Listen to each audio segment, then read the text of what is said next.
Are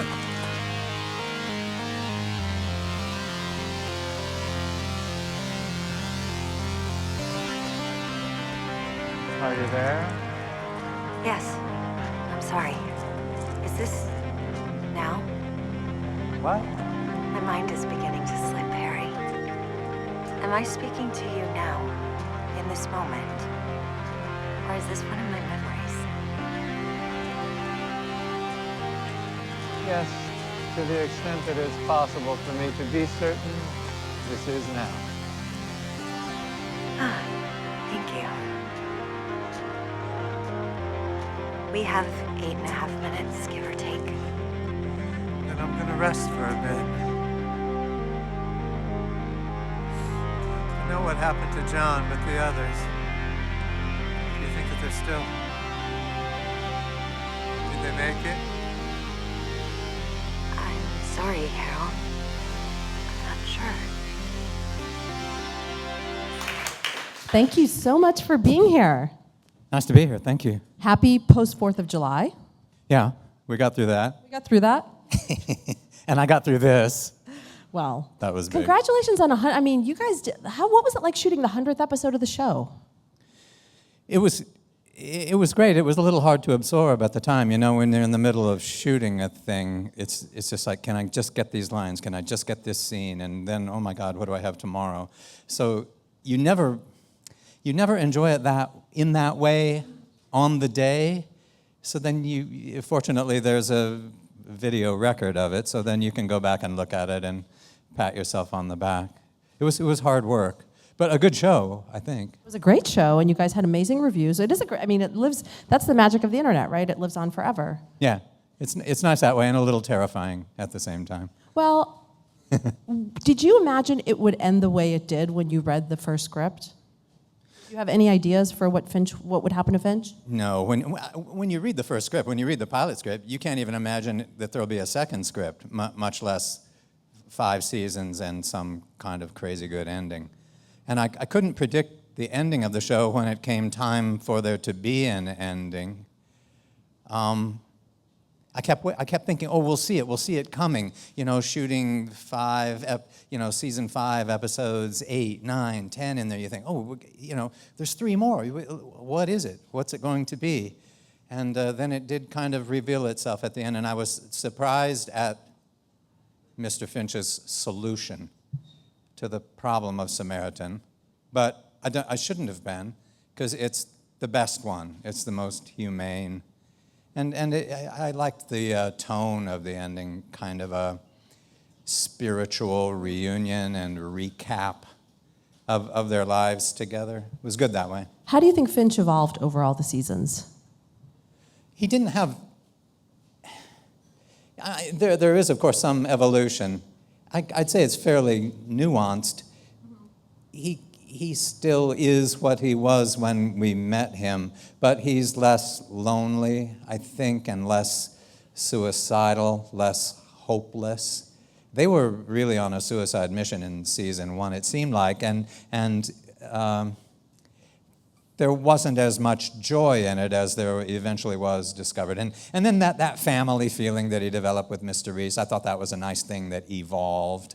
And the humor of the show, although there wasn't a lot of laughs, there were some, that kind of gallows humor, or, you know, having a good laugh just before you step off the roof, those kind of gags. And then, you know, washing the dog and, you know, getting stuck with babies and all those kinds of things, which were fun and I think helped the audience to warm up to these characters, because as Jonah Nolan is fond of saying, you don't have a show if the audience isn't right there with the characters. Character is what makes a show go on. Absolutely.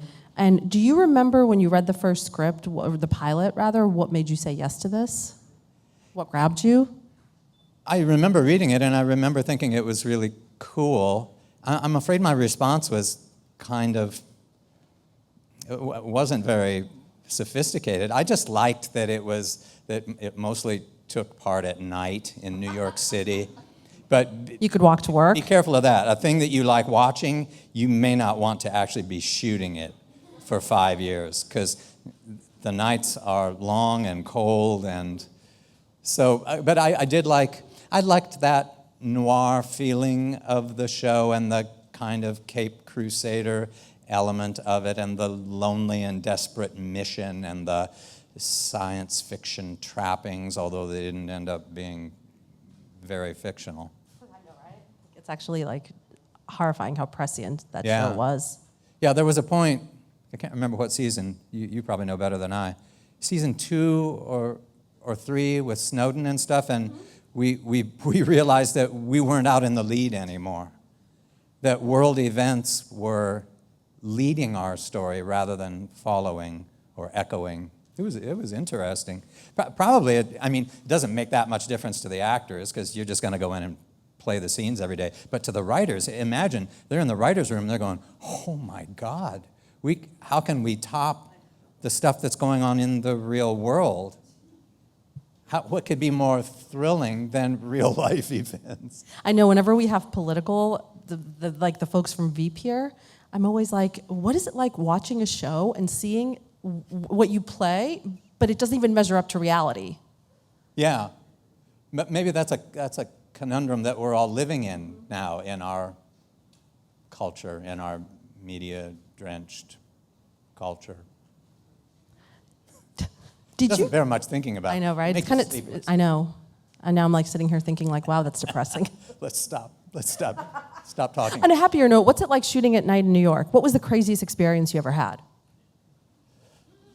We had a lot of crazy experiences. There's all categories of crazy experience. Hit me. There's danger, there's bad weather, being on really high places with low parapets and strong winds. That'll get me every time. I'm not real fond of, like that last scene, that clip there, how they found 2 skyscrapers of the same height that were right next to each other. I can't remember where we shot it. It was in the financial district. Huh? Oh my God, okay. You're a super fan. I love it. I was there. But it was cool, right? We could actually look at each other across that distance. Couldn't hear each other speak. So that had to be relayed by walkie-talkie and stuff. That must be the freakiest thing to be on a skyscraper at night like that. Like where it's just, well, it's not just you, it's a whole crew, but it's basically just you. Or in deep underground, dark places in the city, like being in the main public library at 4 a.m. with just a few lights. So that place is all shadows and caves and echoes and stuff. It's really romantic. And I shot, where did we not get into? We shot at the Guggenheim Museum in the middle of the night one time. Really cool. That's awesome, especially living here, that you can do that. Yeah, to get in buildings that, we go to these places, but we're never in there by ourselves at night. For fictional purposes. Still, come on. What is when I say person of interest, what is the main memory that pops into your head? The main memory? Mm-hmm. I think of Jim Caviezel and I walking down some desolate street, having a life or death conversation. Often wrangling a big, strong dog at the same time. That'll be one of my seminal memories of that show. Okay, what about when I say Lost? What I'll remember from Lost? Mm-hmm. Come on, you went down in history as one of the greatest TV villains of all time. It was cool. I love that's like the understatement of the decade. It was cool. I chiefly, if I had to distill it, I suppose running through the jungle at night. That's because it's dangerous and exhilarating at the same time. Taking a lot of beatings. I took a lot of beatings on that show, and also being confined in little cells or torture rooms and having these desperate chess game kinds of conversations with John Locke or whoever, some other equally dangerous, mysterious character. I always like that. But that's the thing you like best about any show or that I like best is, I could say the same thing about Person of Interest. Being in a pressure cooker situation, being in a cell or an interrogation room or something, and everything is still because the stakes are too high for anything outside the conversation and who will prevail in the conversation. You've mastered the art of playing still, like that inner stillness that I think so few actors have because they tend to over-emote and overreact and overact. How did you get to that place? I don't know. I mean, like everything, I probably learned it on the stage somehow. It's a thing. Sometimes that's a Shakespearean lesson also. If the language is important enough, you should distract from it least. And also, it lends power. And P.S., I do think it's realistic. I think when our life is on the line, if our next answer means we live or die, we're going to be still and the wheels are going to be turning. That's what it's all about. I do think you can see sometimes in an actor's face that the wheels are turning, that things are being evaluated, decisions are being made. I like to watch that, if I'm watching TV or a movie or something. What do you watch? What TV do you watch? Well, I don't watch enough. It's embarrassing because I meet people and I say, hello, it's really nice to meet you. And then my wife, Carrie, later will go, do you know who that was? Do you have any idea? And I never know. I read that when you got the script for Lost, when you first came on the show, you didn't even have a contract because you didn't know that you'd be coming back from episode to episode. Oh, right. No, it was just a guest spot. I think it was to have been 3 episodes, an arc. So I suppose the idea that I would be introduced, there would be a little development, and then I would be killed, and that would be it. And as happened on Lost quite frequently. Yeah, and I would go home, and I only took enough clothes in my suitcase for that to happen. So when they wouldn't let me go, it became kind of a problem. Like a laundry issue? Yeah. And there was one time when I flew all the way from Honolulu back to New York City, and when I got off the plane, the producers had left me a message saying I had to come back, which is actually a line from the series. For those of you not aware, that's a 12-hour flight. That's no joke. And you won an Emmy in 2009. I did. You must meet people every single day who are like, I loved you on Lost, the show changed my life, blah, blah, blah, blah. What kind of encounters do you have with fans? Well, all different kinds of encounters, and they're regular, and they never go away, really. Because the deal with Lost is, even though it's been 6 years since it wrapped, every year millions more people watch the whole show on discs or stream it somehow. So there's all new people come up to me on the street and say, I just finished the finale last night. And I think, yeah, here we go. Wait, all right, let's go back to that. And the next question is going to be, what the hell did that mean? So what do you say? I usually say, call J.J. Abrams? If I had more time, I would explain that to you right now, but I'm needed at the dentist's office. Are you able, living in New York, are you able to just kind of go incognito? I assume so, right? Not really invisibly, but I do like I always have done. I walk the streets, I ride the subways. It's the only way to get anywhere during the daytime. I'm afraid I have to confess that. But people stop me.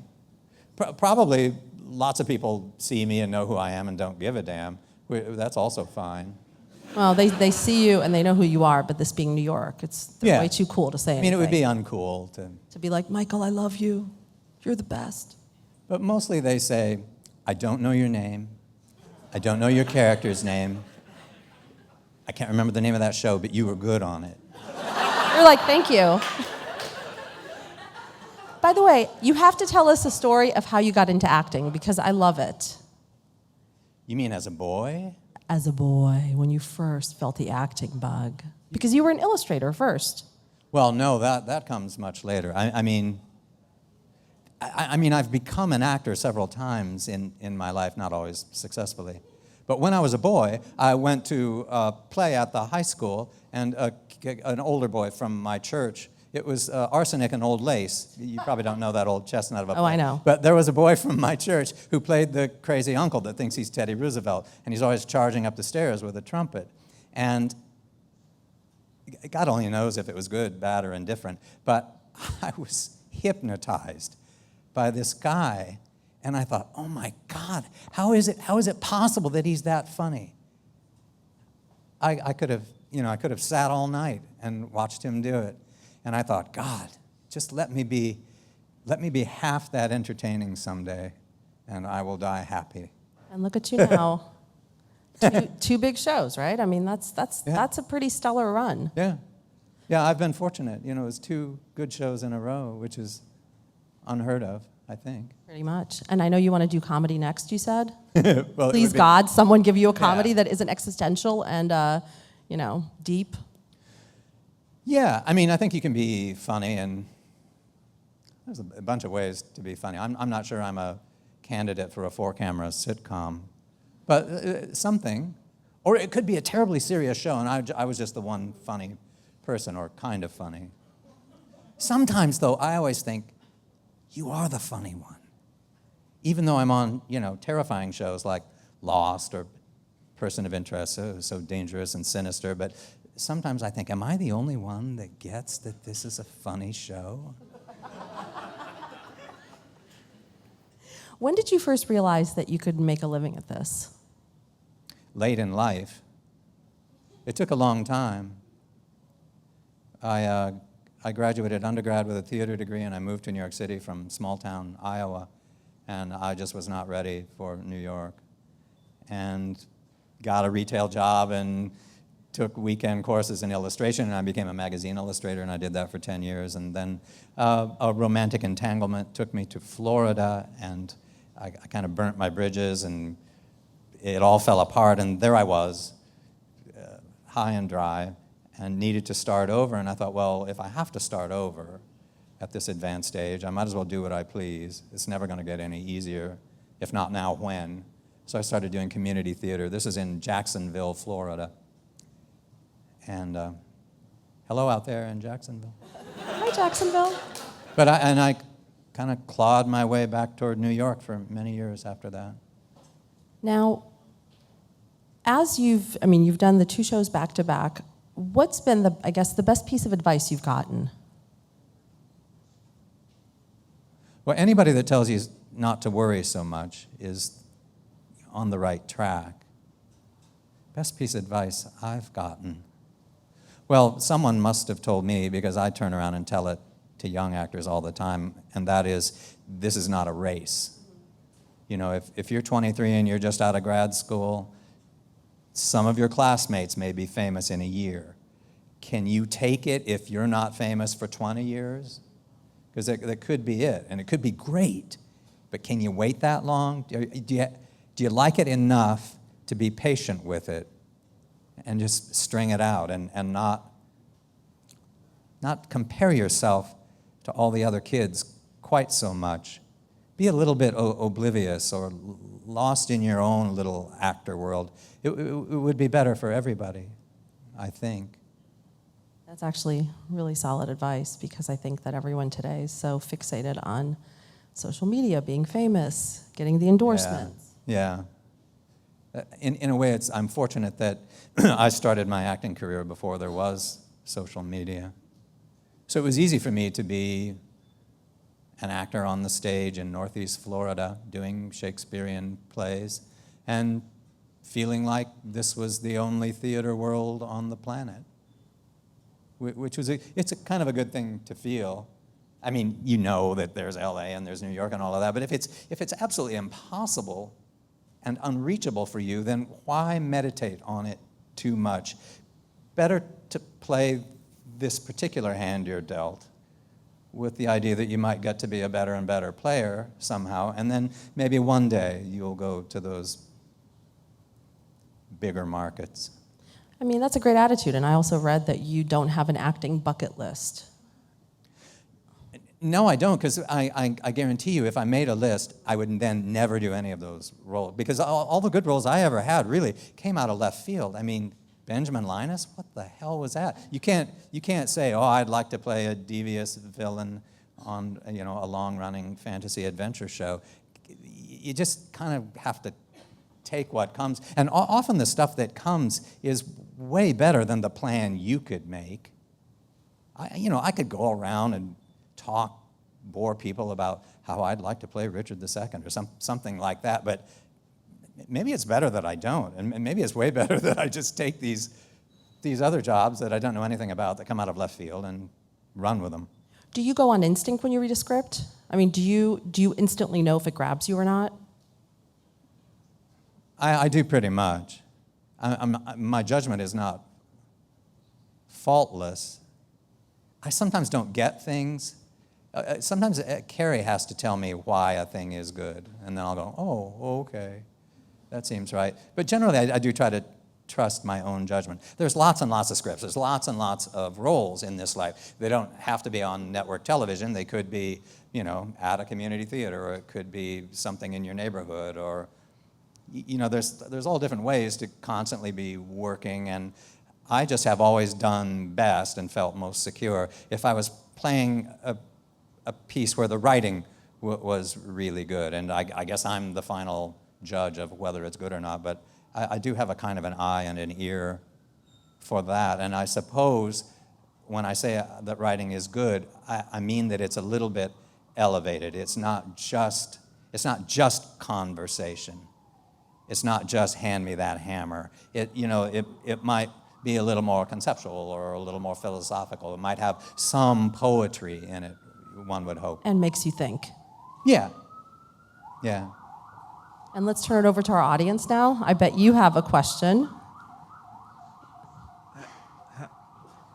Hi, Michael. Hi. Pleasure to be here. Pleasure for you to be here. So, what was your favorite memorable moment being on Saw, this scary movie series? And did you stay in touch with other cast members like Tobin Bell? No, I don't know what's happened to all those folks. Scary is the operative word for both the movie and the experience of shooting it, may I say. That was a rough, hard, fast shoot with bullets flying all the time and lots of wrestling and everything going way too fast and way unsafe. So I was so happy that I was able to walk away with as few injuries as I had from Saw. Yeah, but again, so why did you do that project? Because the script was great. It had the best surprise ending I think I had ever read on the page up to that point. And I thought, are you kidding me? The killer was lying in a pool of blood the whole damn time? It was so fantastic. So you do these things, but then you think twice about Saw 2 or Saw 3. But I think, actually, my character was dead, wasn't he? You crack me up. Next question, please. Would you like to return to Broadway? And have you arranged visitation rights with Bear? I wonder where Bear is. But I guarantee you that Bear is living grandly somewhere. He's a world champion obedience dog. He does crazy elaborate military maneuvers, and he's one of the finest tracking animals on the planet. So he has a whole world where he's a star in his own right. He probably has a great agent. I don't know if I'll cross paths with him again. He might remember me. We got along all right. He would always walk really well with me. And, I have at home a dog that weighs 7 pounds. And that dog, Boker, that played Bear, he weighs 95 pounds. So I wasn't used to having to kind of wrangle an animal that strong and that impetuous. Because Bear he's super obedient, but he's like any other dog. If he sees a squirrel or, a pizza cart or something, he's going to go. And if you're trying to do dialogue, you want that leash wrapped around your... He was good, though. Next question, please.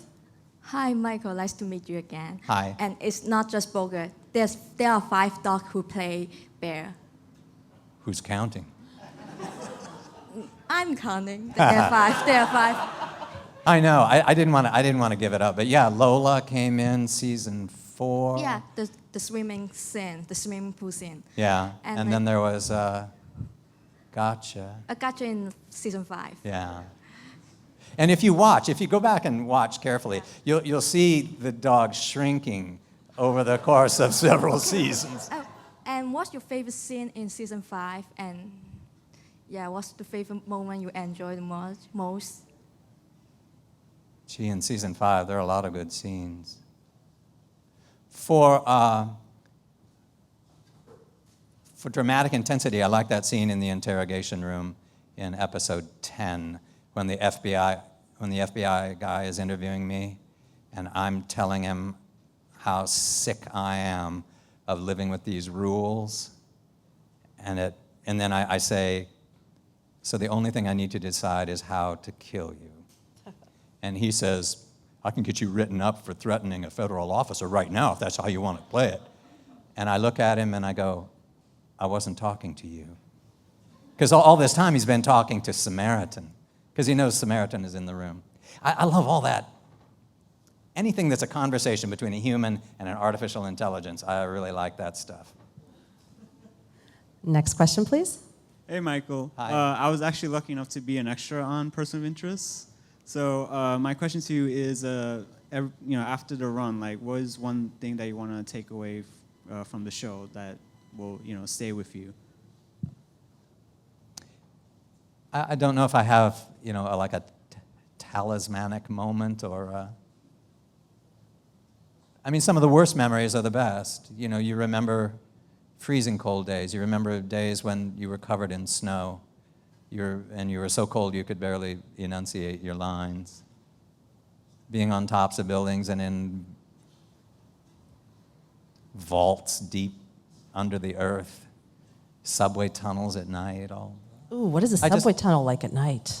Well, it's highly monitored is what it is. They're very strict. But yeah, I guess working on a set that is the city of New York and having apparently unlimited access to all its insides and outsides, it was pretty cool. I'll never forget. For the rest of my life, I'm going to go around the city and I'm going to go, oh my God, this is where we shot that scene. Mm-hmm. And last question, please. Hello, Michael. How are you? Good, thanks. I heard you talk a lot about scripts. So my question is, when it comes to choosing a script, is it something that is a good script based off of instinct? Because sometimes there have been good movies, TV shows, and series that were written perfectly, but then the audience just doesn't get it. Yeah, that can happen, but it's not. You have no control over that. The only thing you can control is. In my case, I'm not sure I can even control how I react to a script. I'm just going to like it or not. I'll just get excited about it or not. You kind of know. I've been at it for a while. When I read a script, I go, oh, God, I would kill to play that character. That character could be fun or a challenge, something like that. But as I said, I'm looking for language that is worth listening to more than a couple of times.